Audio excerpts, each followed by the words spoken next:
यो दादालाई के गरेको होला भन्दै हेर्दैछ बुढी चाहिँ टाउकोमा फुल पनि छ सेतो सेतो पनि छ टिका पनि छ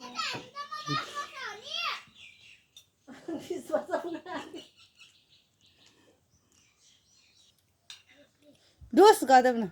डुस गर्दैउ न लडिन्छ नि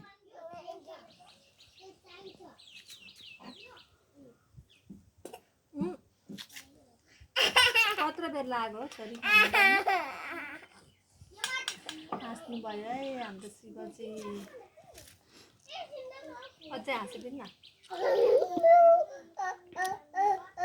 मम्मालाई माया गर्देऊ त लु